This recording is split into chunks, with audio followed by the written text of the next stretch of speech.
내가 뭐 금융감독원을 비난할 수 있는 입장은 아니지만 뭐 굳이 좀 아쉬웠던 부분에 대해서 얘기를 하자면 금융감독원이 중립적인 조정 역할을 한다고는 하지만 몇 가지 한계가 분명히 있더라고. 보상의 모든 해답, 마에스트로. 변호사님, 보험회사랑 싸울 때 흔히 금융감독원에 민원 넣으면 해결된다 이렇게 생각하는 분들이 많거든요. 근데 실제로는 그렇게 간단하지 않다는 게 맞나요? 그치, 간단하진 않지. 금융감독원은 뭐랄까 중립적인 조정자 역할을 하는 기관이야. 쉽게 말하면 그 보험사랑 보험가입자 양쪽 입장을 맞춰서 협의점을 찾아보는 거지 뭐 문제를 해결하려고 하는 곳은 아니야. 근데 문제는 이제 금융감독원의 결정이 강제력이 없다는 거야. 보험사가 동의하지 않으면 해결이 어려워. 그래서 금융감독원에 민원을 넣는다고 해서 무조건 해결된다고 기대하기는 힘들지. 그래도 금융감독원에 민원을 넣는 중요한 의미는 뭐냐면 보험사에 어느 정도 압박을 줄 수 있기 때문이야. 금융감독원이 개입하면 보험사가 태도를 바꾸는 경우도 종종 있기 때문에. 그런데 보험사가 법적 대응을 준비하고 있다면 아마 금융감독원 민원만으로는 해결이 어렵고 결국에는 소송이나 뭐 소송을 위해서 전문적인 법률 상담이 필요할 때도 많지. 그럼 그 민원을 넣기 전에 뭔가 준비해야 할 것들이 있을까요? 준비를 해야 될 부분이 있는데 민원을 넣기 전에 가장 중요한 건 서류 그리고 증거들 이런 거 준비하는 게 가장 중요하지. 왜 보험금 지급을 거부당했는지 정확히 이해를 해야 되고 그에 맞설 근거를 우선 마련하는 게 중요해. 그리고 보험 약관도 잘 읽어보고 이해해야 되고 약관이 좀 어렵고 복잡할 수는 있는데 이런 부분을 잘 알아야 협상에서 유리한 위치를 차지할 수 있겠지? 사실 약관 해석 때문에 보험 분쟁이 많이 발생을 하거든. 이럴 때는 전문가 도움이 꼭 필요할 수 있지. 민원 과정에서 시간이 엄청 오래 걸린다 이렇게 말씀하셨는데 보통 얼마나 걸릴까요? 보통 금융감독원 민원 절차는 몇 개월이 걸릴 수 있지만 최근에는 민원으로 진행되는 사건이 너무 많아져서 한 1년 이상은 잡아야 되는 게 일반적이야. 금융감독원이 양쪽의 의견을 듣고 조정하려면 시간이 꽤 필요하거든. 보험사가 민원 접수에 바로 동의를 하지 않으면 협상이 계속 길어질 수밖에 없지. 그래서 처음부터 시간이 걸릴 거라고 마음속으로 생각을 하고 접근하는 게 좋아. 너무 조급하게 생각하면 오히려 스트레스만 더 쌓이게 될 거야. 그럼 보험사랑 협상을 하거나 이런 분쟁이 있을 때 주의해야 할 점이 있을까요? 협상할 때는 감정을 자제하는 게 정말 중요한 것 같아. 보험사는 논리적으로 접근하길 원하니까 차분히 준비된 서류랑 증거를 가지고 이야기를 하는 게 좋아. 감정적인 부분을 좀 배제를 하고. 그리고 협상의 여지를 남겨두는 것도 굉장히 중요하지. 왜냐면 너무 강하게만 나오면 상대방도 물러서기 어려워하니까 좀 어느 정도 유연한 스탠스를 잡는 게 좋을 것 같아. 그럼 금융감독원에도 문제점이 있다 이런 부분들이 많이 있더라고요. 근데 어떤 부분이 잘못됐다고 보세요?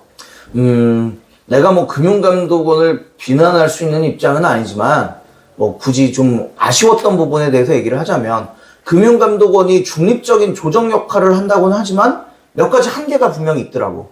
우선 첫 번째, 금융감독원 자체의 전문성이 부족한 경우가 있어. 보험계약이랑 관련된 전문적인 내용이나 법적인 해석이 필요한 부분들, 이런 경우에 금융감독원 담당자가 좀 충분한 지식을 갖추지 못하고 판단을 내리는 경우가 있다라고 생각이 좀 들어. 그래서 소비자가 충분히 납득하지 못하는 경우가 발생할 수 있지. 그리고 두 번째, 금융감독원의 권고에 아까 말했지만 강제력이 없다는 게 가장 큰 문제야. 보험사가 금융감독원의 결정을 무시해도 제지할 방법이 없기 때문에 보험가입자, 즉 소비자 입장에서는 답답할 수밖에 없어. 이런 경우에 민원을 제기한 보험가입자들이 제대로 된 해결책을 찾지 못하는 경우가 굉장히 많지. 그리고 세 번째, 아까 또 얘기했지만 민원 처리 속도가 매우 느려. 너무 느려. 절차가 복잡하고 시간이 많이 걸리다 보니까 민원을 넣고도 오랫동안 답을 기다려야 돼. 그 사이에 시간적, 정신적, 비용적 스트레스가 상당히 발생할 수 있지. 그리고 네 번째, 금융감독원이 보험사 입장을 더 고려하는 것처럼 보일 때도 있어. 일부의 사건들에서. 금융감독원이 금융 시스템의 안정성이란 거를 어떻게 보면 제일 우선적인 가치로 생각을 하다 보니 소비자보다는 다소 좀 보험사 입장을 더 많이 고려하는 경우가 생길 수 있어.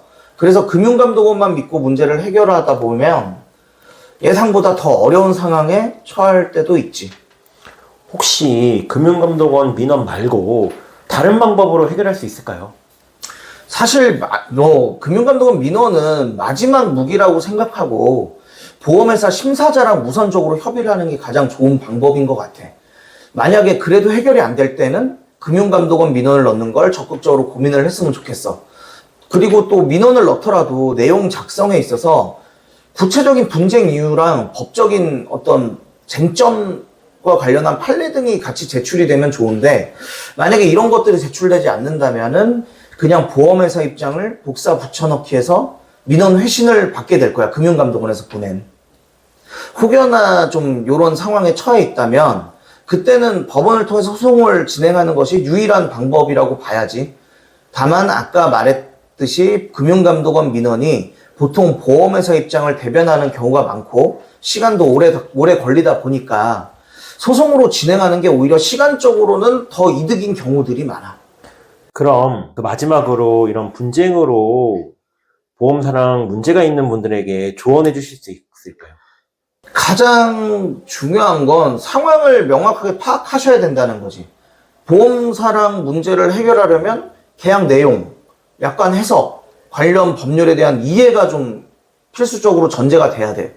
민원을 넣는 것도 좋지만 민원을 넣기 전부터 전문가의 도움을 받는 게 좀 중요한 것 같아. 특히 보험 분쟁 같은 경우는. 보험 분쟁은 감정적으로 대응하기보다는 법적 근거를 무조건 찾아야 되거든.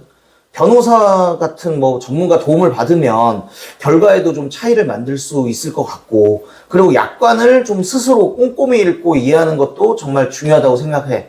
약관 내용이 복잡하고 어렵지만 그 안에 해결의 실마리가 무조건 숨어 있거든. 감정적으로 대응하지 말고 침착하게 문제를 풀어나가는 게 굉장히 중요하고, 또 시간적인 부분에 대해서 스트레스를 받을 거기 때문에 인내심 가지고 차분히 대응을 하면 훨씬 좋은 결과를 얻을 수 있을 거라고 생각을 해.